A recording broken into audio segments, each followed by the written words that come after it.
Hello and welcome to ज़रा हट के। मुबशर जैदी, ज़रार खोड़ो और वसतुल्ला खान का सलाम कबूल कीजिए। आज कराची स्टॉक एक्सचेंज पर सुबह के वक्त एक दहशतगर्द हमला हुआ जिसको मिनटों में हमारी सिक्योरिटी फोर्सेस, ख़ुसूसन सिंध पुलिस के जो रैपिड रिस्पांस फोर्स के अहलकार हैं उन्होंने नाकाम बनाया। 4 दहशतगर्द जिनका ताल्लुक़ कलअदम दहशतगर्द तंजीम BLA से था, उनको बिल्डिंग में दाखिल होने से पहले ही हलाक कर दिया गया।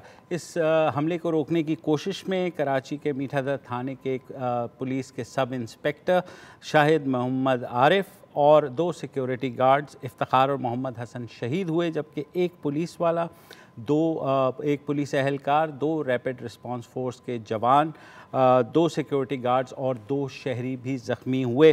जिस तरह से ये हमला नाकाम बनाया गया है, इस बात का सबूत है कि हमारी जो सिक्योरिटी एजेंसीज़ हैं, कानून नाफिज करने वाले इदारे हैं, ख़ुसूसन पुलिस और रेंजर्स, वो किस कदर तैयार हैं, जिसकी वजह ये भी बताई गई कि इस बारे में इंटेलिजेंस इत्तलात थी कि दहशतगर्द जो है कुछ अरसे से प्लानिंग कर रहे थे कि कराची के किसी अहम इमारत को टारगेट किया जाए। इसी सिलसिले में यहाँ पर रैपिड रिस्पांस फोर्स की प्लाटून 35 की कोई 1 दर्जन से ज़ायद जवान मौजूद थे। जब ये हमला हुआ, ये जो दहशतगर्दों ने जो गाड़ी इसमें इस्तेमाल की उसको 25 जून को कराची के खालिद बिन वलीद रोड के एक शोरूम से ख़रीदा गया।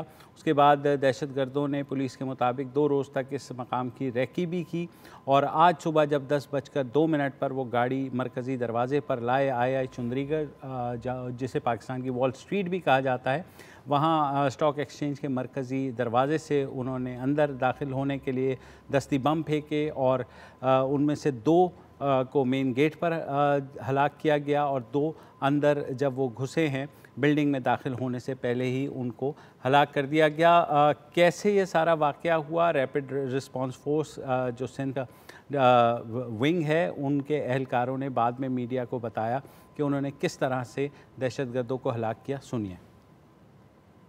उन्होंने बोला भाई एक बंदा और भी जिंदा है जो हमें शूट कर रहा है, ये वादे सुनने में आया था मेरे को, तो मैंने भी फायरिंग बंद कर दी, वो पीछे भाग गए। तो 2 बंदे, उन्होंने बोला भाई 2 बंदे जो आगे फायरिंग करते जाओ और 1 बंदा हमें कवर दे। जैसे वो 2 बंदे फायरिंग करता गया, 1 बंदा फायरिंग करता, दूसरे ग्रेनेड फेंकता गया यहाँ से आगे। तो दूसरा बंदा जैसे निकला तो मेरे को उसने देख लिया था, मेरे उसको 2 गोलियाँ मारी, जख्मी हो गया। फिर उसने ग्रेनेड निकाला, एक हाथ में गोली मारी, वो हाथ छूट गया था, वेपन नीचे गिर गई। तो उसने ग्रेनेड निकाला, ग्रेनेड की पिन निकालने वाला मैंने उसको सर पे गोली मारी। 1 मिनट के वक्त के बाद मैं फिर उठा, फिर मैंने उसको देखा तो वो किसी कहीं और फायरिंग कर रहा था सामने।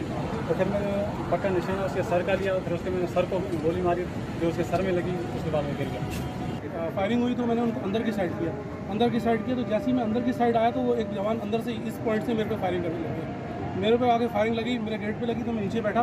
एक बंदे को आगे जो निकला भागा, उसको गोली लगी। फिर मैंने सर जवाबी फायरिंग में उसको मारे, स्ट्रेट फायर उसके सीने के ऊपर मारता रहा तो सर वो पीछे रुक गया। जी, आपने सुना कि रैपिड रिस्पांस फोर्स ने किस तरीके से उन दहशतगर्दों को हलाक किया और ये जिस ग्रुप ने इसकी ज़िम्मेदारी कबूल की है BLA, उससे पहले वो कराची काउंसलेट पर हमले की ज़िम्मेदारी और गवादर में जो पर्ल कॉन्टिनेंटल होटल पर हमला हुआ था, वो दोनों हमले भी नाकाम बना दिए गए थे, उसकी ज़िम्मेदारी भी कबूल कर चुके हैं। जो पुलिस और रेंजर्स के अफसरान ने प्रेस कॉन्फ्रेंस की है, उन्होंने कहा कि वो बड़े अरसे से जो है इस ग्रुप के पीछे हैं। कुछ स्लीपर सेल्स भी उन्होंने पकड़े थे, मगर वो इस बात के लिए ज़रूर तैयार थे कि अगर ऐसा कोई हमला होता है तो दहशतगर्दों को कैसे जल्द से जल्द ना सिर्फ न्यूट्रलाइज़ किया जाए मगर बल्कि किसी भी नुकसान से बचाया जाए। और जिस वक्त ये हमला हुआ है उस वक्त कराची स्टॉक एक्सचेंज में कम से कम 1,000 से ऊपर लोग मौजूद थे और जिस तरह से इनको मारा गया तो शायद अंदर वाले जो लोग थे बहुत सौ को पता भी नहीं चला कि बाहर कैसी कार्रवाई हुई है, क्योंकि वहाँ ट्रेडिंग चलती रही और जब ये खबर आई कि दहशतगर्दों को मारा गया तो स्टॉक एक्सचेंज भी ऊपर गई। जहाँ तक शहीद होने वालों का सवाल है तो जो पुलिस इंस्पेक्टर हैं, सब इंस्पेक्टर शाहिद मोहम्मद आरिफ, उनके साहबजादे ने गुफ्तगू की और पूछा उनके वालिद के बारे में, तो सुनिए क्या कहना था उनका। हमारे वालिद बहुत फ्रेंडली थे यार, बहुत मजाक मस्ती थी। हमने कभी उनको वालिद की तरह नहीं रखा, एक दोस्ती था समझा था। बस समझें कि आज का दिन उनका आखिरी था और इत्तेफाक की बात है अक्सर हमारी सुबह में मुलाकात हो जाती है, लेकिन ये फ़र्स्ट टाइम है कि आज सुबह हमारी आंख नहीं खुली और वो हमें बगैर बताए काम पे चले गए। अच्छा, आप लोग कितने भाई हैं? हम 3 भाई और 1 बहन है, तो बस हम और एक मेरी वाइफ है, अम्मी के साथ हम तकरीबन यही घराना हमारा मुख्तसर सा है। अच्छा, कोई भी ऐसी बात जो वालिद की याद आती हो? बस एक इंटरव्यू के लिए कह के गए थे कि मैं कल एक अच्छी खबर सुनना चाहूँगा, आज सुबह वहीं गए हुए थे। खबर तो नहीं सुनी, खुद हमें शॉक करके चले गए। जी, ये थे पुलिस के सब इंस्पेक्टर शाहिद मोहम्मद आरिफ शहीद के साहबजादे। और जो 2 गार्ड्स थे इफ्तिखार और मोहम्मद हसन, एक का ताल्लुक़ तो दीर से था और दूसरे इफ्तिखार वो भी कराची के ही हैं। उनके भाई ने और उनके पड़ोसी से हमने बात की और पूछा उनके बारे में, सुनिए। सुबह फजर के टाइम जब मैं नमाज़ के लिए मैंने उठा तो उसको मैंने पूछा कि तुम्हारी ड्यूटी ख़त्म नहीं हुई है, तो उसने कहा कि नहीं, आज 29 है और कल 30 है और मेरी आज की और कल की ड्यूटी है, उसके बाद मैं रिटायर हो जाऊंगा। और उसके बाद आज सुबह 10:10 में उन्होंने मतलब उसकी शहादत नोश हुई है और ये मेरी सुबह उसकी आखिरी मुलाकात थी। आज मैं वज़ीर आला सिंध मुराद अली शाह, सैयद गनी हैं, बड़े बड़े सब लोग हैं, वज़ीर आज़म इमरान खान, सब मतलब हमेशा इन गरीब लोगों को मतलब हक नहीं दिया जाता, ऐलानात भी होते हैं मगर नहीं दिया जाता है। मैं कह रहा हूँ आज तारीख़ बदलो, आज हाओ इस गरीब का जिसके 5 औलाद है, ये ज़िंदगी मुश्किलात है, हर तरफ लॉकडाउन है। अब मजदूरी तो एक बेचारा उसका माजूर है, अगर माजूरी के कोटे में उसको ड्यूटी दे दो, उसके दूसरे बेटे को ड्यूटी दे दो। जैसे आपने सिक्योरिटी गार्ड इफ्तिखार शहीद के भाई से सुना, उनकी रिटायरमेंट थी 2 रोज़ के बाद और मगर आज वो शहीद हो गए। सिंध हुकूमत ने ज़ाहिर है जो पुलिस के सब इंस्पेक्टर हैं उनको शुहदा पैकेज देने का ऐलान किया है। दरख्वास्त हमारी ये भी है कि ये जो 2 सिक्योरिटी गार्ड्स हैं जो शहीद हुए हैं अधेड़ उम्र के थे, इनके लिए भी अगर सिंध हुकूमत कुछ कर सके, बल्कि वफाकी हुकूमत को भी करना चाहिए, क्योंकि इन्होंने भी मुल्क के लिए जान दी है, इस दहशतगर्द हमले को बचाया है और जो अंदर मौजूद 1000 से ज़ायद लोग हैं उनकी जान भी बचाई है स्टॉक एक्सचेंज में। जी, बस मैं इसमें ऐड ये करूँगा कि ये जो सिक्योरिटी गार्ड्स हैं इनकी तनख्वाहें भी 8 से 10 हज़ार रुपये माहाना होती हैं।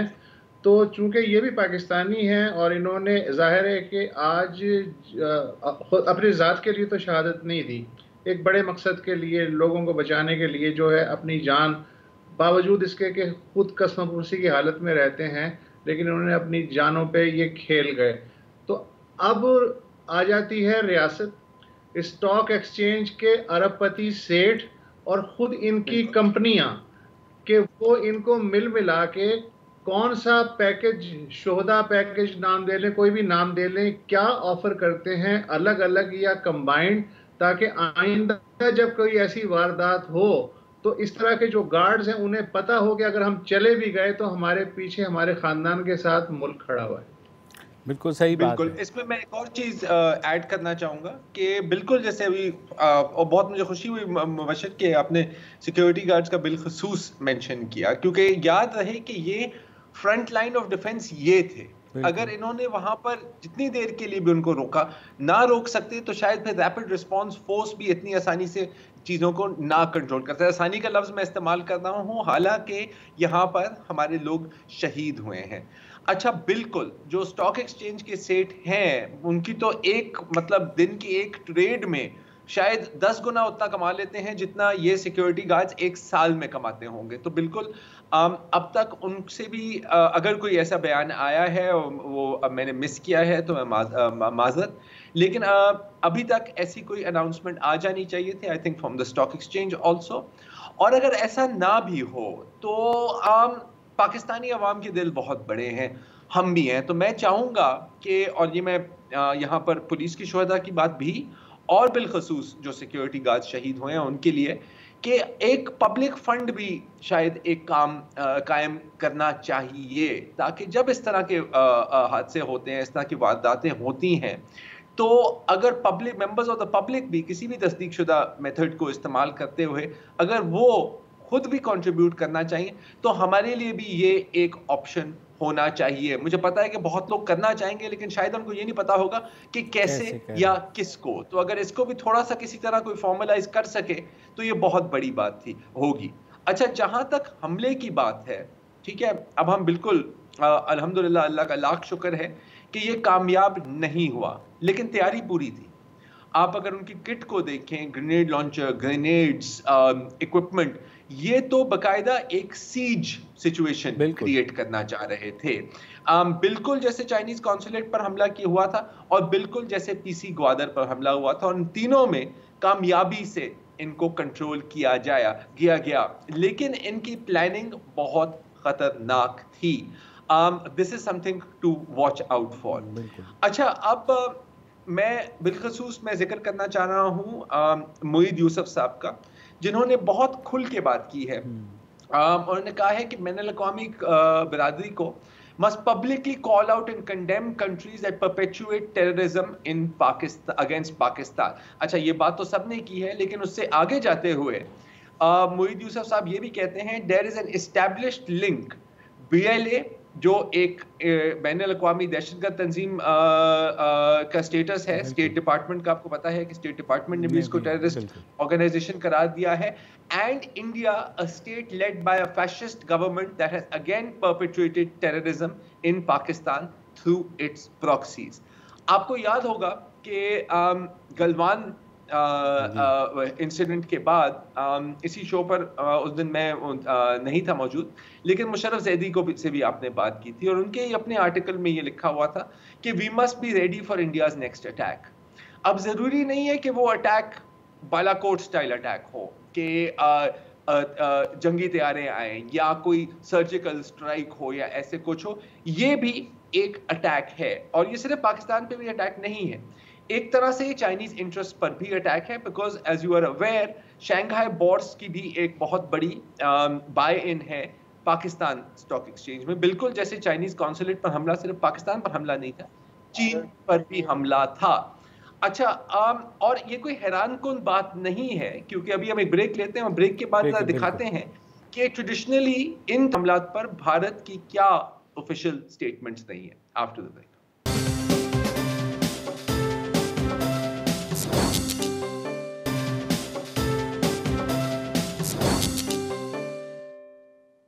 वेलकम बैक जी। बात हो रही है आज जो पाकिस्तान स्टॉक एक्सचेंज पर कराची में हमला हुआ है, और जो एडवाइजर मोईद यूसुफ साहब ने बहुत क्लियरली इसमें BLA और भारत का नाम साथ लिया है। ये क्यों लिया जा रहा है? जाहिर है इसमें कोई काफ़ी लॉजिकल सी ही बात है, क्योंकि अगर आप भारतीय हुकूमत के ही स्टेटमेंट्स को देखें, उनके एनालिस्ट्स और उनके करीब जो लोग हैं उनकी ही स्टेटमेंट्स को देखें, तो काफ़ी क्लियर लिंक बनता है।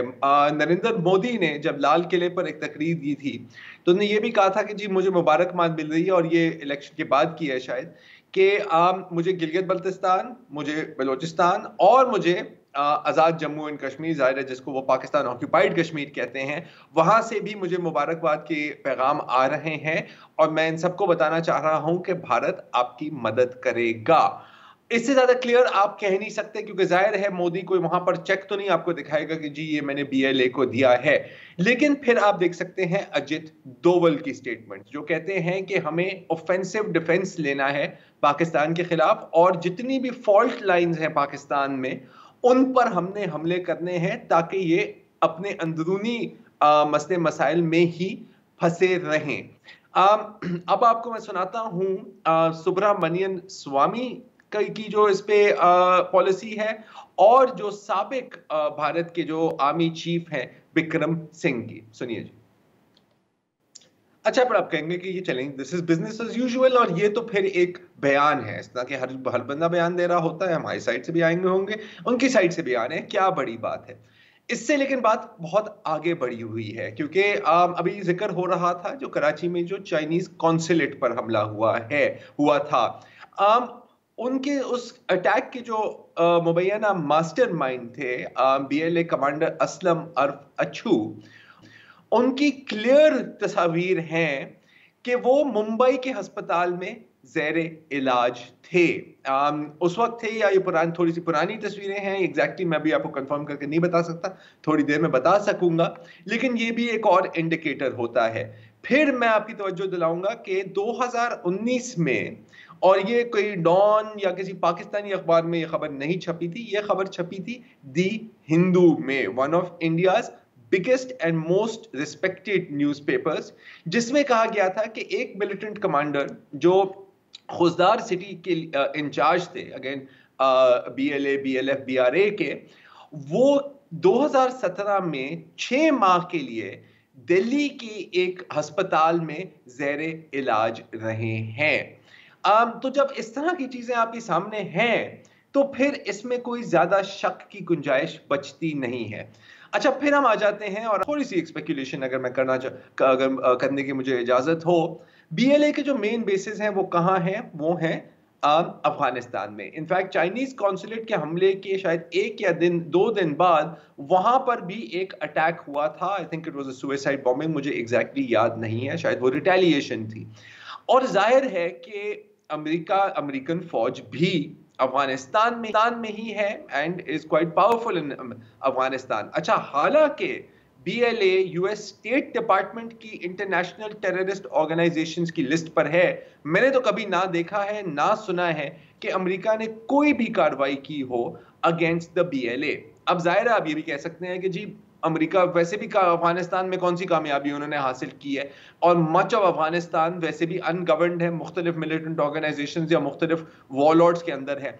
बिल्कुल ये बात सही है, लेकिन अगर मैं थोड़ी सी एक कंस्पिरेसी थ्योरी, जो मेरी नजर में कंस्पिरेसी थ्योरी नहीं है लेकिन मैं ऐसी हाथ पैर बचा के बात कर रहा हूं, उसमें जाएं तो अमेरिका क्यों एक्शन लेगा BLA के खिलाफ, जब आपके पास एक बहुत अच्छी इंस्ट्रूमेंट है कि ना सिर्फ आप पाकिस्तान के कुछ हिस्सों को भी डिस्टेबलाइज रख सकते हैं, बल्कि नंबर 2 आप चाइनीज इंटरेस्ट के खिलाफ भी आपके पास एक हथियार है, एंड नंबर 3 जिस पर बहुत कम बात की जाती है, पोटेंशियली आपके पास एक ईरान के खिलाफ भी हथियार है कि अगर आप चाहें तो आप इनके थ्रू सिस्तान बलूचिस्तान में भी तशद्दुद और दहशतगर्द कार्रवाइयां करा सकते हैं। तो मेरी नज़र में यही एक सिनेरियो बनता है। और इनफैक्ट एक और मुझे एक बहुत पुरानी खबर है अब, लेकिन है बड़ी अजीब व गरीब, तो मैं जिक्र कर देता हूँ। अमेरिकन मैगजीन फॉरेन पॉलिसी, जिसकी यूजुअली एक वेरी राइट विंग किस्म की बेंट होती है, उसमें कुछ साल पहले एक खबर आई थी कि मोसाद के एजेंट्स ऑपरेट कर रहे थे बलूचिस्तान में, जहां पर वो पाकिस्तानी, और वो उनके पास जाली अमेरिकन पासपोर्ट भी थे, और वो कह रहे थे कि हम CIA एजेंट हैं, और वहां पे डॉलर्स दे के वो लोगों को रिक्रूट कर रहे थे कि आप जाके ईरान में हमले करें। ये सिर्फ एक खबर है, तस्दीक शुदा खबर है, जो हमारे सामने आई है। तो फिर आप सोच सकते हैं, अगर एक सेकंड आप सोचें इस पर, तो बंदा हिल जाता है कि अंदर खानी क्या क्या गेमें नहीं खेली जाती।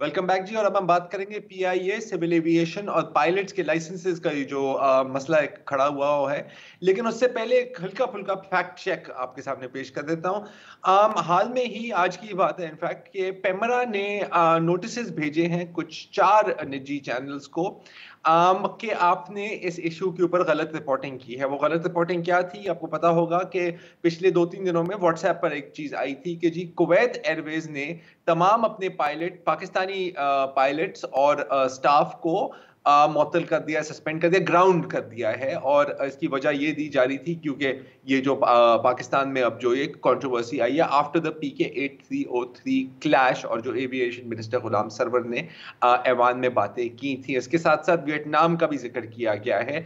तो एक क्लियर आपको करना चाह रहा हूं कि कुवैत एयरवेज ने ऐसा कुछ नहीं किया, और इसकी एक वजह यह भी है कि कुवैत एयरवेज में कोई पाकिस्तानी पायलट्स काम ही नहीं करते।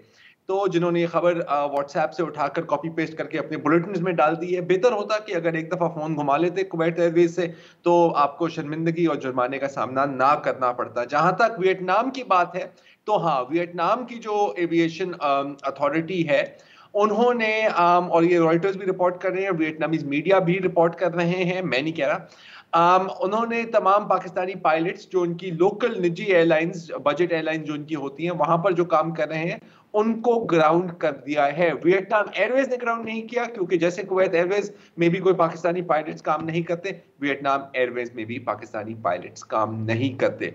अब हम आते हैं पायलट लाइसेंस इशू की तरफ और हमें ज्वाइन कर रहे हैं ताहिर इमरान मियां जो जिनके इन इश्यूज पर काफी कड़ी नजर रहती है। ताहिर, पिछले दिनों में काफी हमने रिपोर्ट्स देखी हैं जो इस लिस्ट की जो क्रेडिबिलिटी है बज़ाहिर उसको चैलेंज कर रहे हैं। हमने ये भी देखा है कि कुछ पायलट्स जो अब इस दुनिया में नहीं हैं उनके नाम भी इस लिस्ट में शामिल हैं। तो क्या ये पुरानी लिस्ट है जिसके ऊपर एक्शन नहीं लिया गया, जाहिर है, या ये कोई जल्दी में लिस्ट बनाई है और उसमें सब कुछ डाल दिया है? इसके अलावा आपको इस लिस्ट में क्या क्या नजर आ रहा है? ज़रार, इस लिस्ट के जो बुनियादी इस लिस्ट के अंदर प्रॉब्लम है वो ये है कि इस लिस्ट के अंदर जो कैटेगोरिक कुछ इश्यूज हैं, उन जो एविएशन से मुतल्लिका इश्यूज हैं उनका कंप्लीट डिसरिगार्ड नजर आता है और बुनियादी तौर पे वो इस लिस्ट को मशकूक बना देता है। सबसे पहले जिस तरीके के साथ ये लिस्ट हमारे सामने आई है वो इसके ऊपर एक बहुत बड़ा सवालिया निशान लगाता है। 3 दिन तक हम पूछते रहे और ये कोई नया मामला नहीं है, ये 2 साल से ये मसला चल रहा है। कोर्ट में पेशियां हो रही हैं और इसके ऊपर रिपोर्ट्स हुई हैं, 17 लोग कोर्ट में गए हुए हैं, फैसले आए हुए हैं। दूसरे नंबर पे इसमें कुछ चीजें जो मैं पिन पॉइंट करना चाहता हूँ, मसलन नामों के स्पेलिंग्स 1-2 का पायलट्स के हैं, फिर उसके अलावा 38 के बारे में जो है वो रॉन्ग इन्फॉर्मेशन है। तकरीबन 40 के करीब पायलट जो हैं वो या तो इस दुनिया से जा चुके हैं, PIA छोड़ के जा चुके हुए हैं, उनको आपने PIA के खाते में डाला हुआ है। फिर मसलन एयरब्लू ने कहा है कि उनको बताया गया जी आपके 9 पायलट्स इस लिस्ट के अंदर है, तो एयरब्लू ने बताया कि हमारे पास उस 9 में से 2 ही हैं और वो दोनों भी CPL पे कर रहे हैं, उन्होंने ATPL लिया ही नहीं हुआ, यानी कि उनका जो इल्जाम है बुनियादी वो वहीं खत्म हो जाता है। फिर उसके बाद ATPL के 9 पेपर 3 के दिए हुए हैं। अब मुझे नहीं समझ आती कि ये कौन से हजरत हैं जिन्होंने ये लिस्ट वेट की है, बनाई है, छापी है, कॉपी पेस्ट की है, यानी कि हमाकत इस कदर बड़ी है कि 8 पर्चों में से 9वां पर्चा फिर शायद कोई खलाई मखलूक का पर्चा है जो इन बेचारे 3 पायलट्स ने नहीं दिया और उसकी वजह से ये रगड़े जा रहे हैं। तो मुझे तो उस पर शक हो रहा है। फिर तीसरे नंबर पे सॉरी क्विकली, और इसमें 3 पायलट जी नहीं खत्म कीजिए, फिर मैं आपसे सवाल करता हूँ। जी इसमें मेरे इल्म में 3 पायलट्स हैं जिनके पास फेडरल एविएशन एजेंसी, जो अमेरिका की फेडरल एविएशन एजेंसी है, उनके वैलिड CPL हैं, यानी कमर्शियल पायलट लाइसेंस हैं, जिसकी बुनियाद पर वो दुनिया में कहीं भी जहाज उड़ा सकते हैं। तो अगर ये पर्चे उन्होंने दरखास्त की हुई है उन तीनों ने कि आपको हमारे इस टेस्ट पे मसला है, आप हमें FAA के CPL के ऊपर दे दें, उस पर भी देने को तैयार नहीं है। अच्छा, मैंने हमारे हाथ लेटर लगा है, जो CEO हैं PIA के, उन्होंने लिखा है जुमे को, और उन्होंने भी यही बात की है टू सिविल एविएशन के भाई ये कौन सी ये लिस्ट के अंदर सीरियस एनॉमलीज़ हैं, जो air marshal retired Arshad Malik ने लिखा है और कहा है कि हमें सही लिस्ट भेजें। मुझे ये समझ नहीं आ रही, और आप जो कह रहे थे कि किसने बनाई है, तो एक रिटायर्ड विंग कमांडर हैं मिनिस्ट्री में, जिन्होंने हवाबाजी के वज़ीर को ये पकड़ा दी और उन्होंने उसके ऊपर जो है दबंग किस्म की एक तकरीर कर दी। मगर ये लिस्ट की वेरिफिकेशन के बारे में जैसे आपने भी कहा सीरियस क्वेश्चन है, तो आप PIA के CEO लिख रहे हैं कि खुदा के लिए यार, मतलब इतनी सीरियस एनॉमलीज़ हैं कि आप लोगों ने इसको डबल चेक भी नहीं किया, ना आप लोगों ने देखा कि इसमें क्या क्या मसाइल हैं, तो हमें दोबारा लिस्ट ये फ़राहम की जाए। ये PIA के CEO लिख रहे हैं। तो इससे तो इस पूरी सारी जो एक्सरसाइज हुई है उसकी क्रेडिबिलिटी पे सवालिया निशान लग जाता है। मैं इसमें 2 बातें करूंगा मुबश्शिर। वो क्या है कि हैं कवाकिब कुछ नजर आते हैं, कुछ देते हैं ये बाज़ीगर धोखा खुला खुला। तो अच्छा सॉरी ताहिर, हमें एक ब्रेक लेनी है और ये कब जो है ना अगले सेगमेंट में खोलते हैं इस ब्रेक के बाद।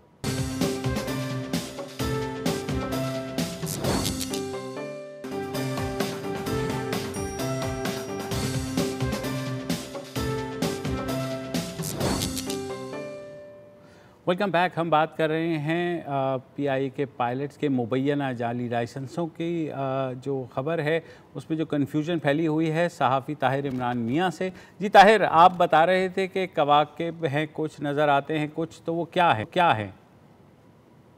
देखिए, जो मेरी इत्तलात हैं उसके मुताबिक PIA के जो CEO हैं उनका अपर हैंड है। सिविल एविएशन इस मामले से बिल्कुल गायब हुई है। वज़ीर आज़म के सामने मुतअद्दिद मीटिंग्स के अंदर CEO PIA ने सिविल एविएशन को लताड़ा है और उसके बाद उसकी बुनियाद पर ये सारे मामले को उस तरफ लेके जाया जा रहा है कि ये इसमें बहुत ज़्यादा कंफ्यूजन क्रिएट हो रही है। लेकिन मैं इससे आगे जाना चाहता हूँ। मैं ये कहता हूँ कि ये मामला उलझा दिया गया है या उलझ गया है, जो भी है।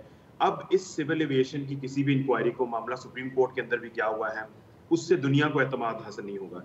ये जो एयरलाइंस के बारे में अफवाहें आ रही हैं, कहीं ना कोई एयरलाइन में बैठे हुए पायलट, जाहिर बात है हर एयरलाइन में सियासत होती है, हर एयरलाइन में यूनियंस होती हैं, सिक्योरिटी सेफ्टी के इश्यूज होते हैं, तो एक सवालिया निशान लग चुका है। अब इससे क्लैरिटी का तरीका ये है कि आप एक इंटरनेशनल जो एक बॉडी या इंटरनेशनल जो ऑर्गेनाइजेशंस हैं उनकी मदद के साथ सारे मामले को मंतकी अंजाम तक पहुंचाएं। आप IASA के साथ, FAA के साथ, IFALPA के साथ, उसके अलावा IATA को मिलाएं, ICAO को मिलाएं, 5 ऑर्गेनाइजेशन को मिलाएं, एक कमेटी बनाएं जो इन सारे प्रोसेसेस को देखे, इनमें जो एनॉमलीज हैं उनको पॉइंट आउट करे। ये कैसे हो सकता है कि FAA के license holder captain Wasim Akhtar या शेख उमर इस्लाम जो हैं वो पाकिस्तान में फ्लाई नहीं कर सकते, लेकिन उनका अमेरिका में या कनाडा में लाइसेंस जो है वो वैलिड है। तो मेरे नज़दीक ये अहमकाना किस्म की चीज़ें हैं और इसमें बुनियादी तौर पे बहुत सारा जो एक मेलाफाइड इंटेंशन का एलिमेंट जो पायलट्स इल्ज़ाम लगाते हैं उसको मज़ीद प्रोब करने की ज़रूरत है, क्योंकि वो हल्का इल्ज़ाम नहीं है। आपकी की पूरी हवाबाजी की क्रेडिबिलिटी लाइन पर लगी हुई है, उसको स्टैब्लिश किए बगैर दोबारा से आप कहीं नहीं जा सकते। तो ये भी कहा जा रहा है ताहिर के जो है कुछ इसमें जाहिर है कोई भी ऐसा कंट्रोवर्सी होती है उसमें वेस्टेड इंटरेस्ट होते हैं, और कहा यह जा रहा है कि शाहीन एयर जो डिफंक्ट हो गई है उसके कुछ रिटायर्ड पायलट्स को या एयरफोर्स के रिटायर्ड पायलट्स को इन करने के लिए भी ये चीज़ की गई है। जो ये अगर आप पायलट से बात करें, क्या ऐसा है? देखिए, ये सारा मामला ही तब शुरू हुआ था जब आपने कॉन्ट्रैक्ट के ऊपर पायलट्स को लेफ्ट राइट सेंटर भर्ती करना शुरू किया था, और उनमें बहुत सारे वो वाले पायलट्स थे जो कुछ महीने या कुछ साल कबल वर्दी उतार के आए हुए थे, और PIA के पायलट्स कहते हैं कि हम देख रहे होते थे कि हम टेस्ट देने जा रहे हैं। मसलन मैं एक पायलट साहब को जानता हूं जिनके अंदर इस दिन का नाम इस लिस्ट के अंदर है। जिस दिन उनके ऊपर इल्जाम लगा हुआ है उस दिन वो टेस्ट दे के आए हैं। मुझे कल याद आया, बैठ के हम दोनों ने बैठ के लंच किया है, मेरे सामने उसको कॉल आई है कंट्रोल की तरफ से कि जी ये मसला है, पायलट से हो गया या उसको कोई इशू उसने बताया, मुझे एग्जैक्टली याद नहीं है। He had to take the flights. इनमें बहुत सारे ऐसे पायलट्स हैं जिनके ऊपर यही बुनियादी तौर पर इल्जाम है कि आप टेस्ट और फ्लाइट सेम डे कैसे कर सकते हैं। ये नहीं देखा जा रहा कि टेस्ट आपने अगर सुबह 9 बजे से 12 बजे दिया है तो फ्लाइट आप शाम को 8 बजे या 9 बजे लेके जा रहे हैं। So there is some kind of that thing happening. ये बहुत एक सीरियस इल्जाम है कि आप कॉन्ट्रैक्ट पे पायलट्स लाना चाहते हैं, क्योंकि देखें जो CEO PIA हैं वो अपनी ओपन मीटिंग्स में, क्लोज मीटिंग्स में पैल्पा को और दूसरे पायलट्स को बता चुके हैं कि उनको ये चीज़ पसंद नहीं है। उनका अमल हमारे सामने है कि उन्होंने पैल्पा के साथ जो वर्किंग एग्रीमेंट है वो ख़त्म कर दिया है। तो इससे हमारे सामने अब मजीद जो है वो ये सारा जो सवाल है वो अहमियत पकड़ जाता है, और जो PIA के चेयरमैन की पोजीशन है, जो CEO की पोजीशन है, वो वीक होती है। यकीनन ये लोग पायलट्स को लाना चाहते हैं जो इनकी मर्जी के मुताबिक काम करें। यकीनन ये लोग पैल्पा को डिसमेंटल करना चाहते हैं ताकि वो जो एक जमहूरी एक रोल है उसको खत्म किया जाए। और मैं ये नहीं कह रहा कि पैल्पा दूध की धुली हुई है। PIA के खसारे में, PIA के प्रॉब्लम्स में पैल्पा का बहुत बड़ा हाथ है, इससे किसी को इनकार नहीं है। लेकिन प्रॉब्लम ये है कि आप उसको किस तरीके से कर रहे हैं, उस तरीके के ऊपर, जिस तरह इन पायलट्स के लाइसेंसेस के तरीके के ऊपर इशू है, इस तरह इस जो पैल्पा के बारे में जो स्ट्रैटेजी है, जो पायलट्स के बारे में स्ट्रैटेजी है, उसके ऊपर भी बहुत सारे इशू है। सही, बहुत शुक्रिया ताहिर इमरान मियां। और सुलझेगा नहीं, उलझेगा, बिल्कुल उलझेगा। यही होता है कि आप एक छोटी सी बात को इतना बड़ा पहाड़ खड़ा कर देते हैं कि जिसके बाद जो हमारी अपनी क्रेडिबिलिटी है एक नेशनल कैरियर की, वो दाव पर लगी हुई है। फ़िलहाल इतना ही, कल दोबारा हाजिर होंगे। इजाज़त दीजिए, खुदा हाफ़िज़।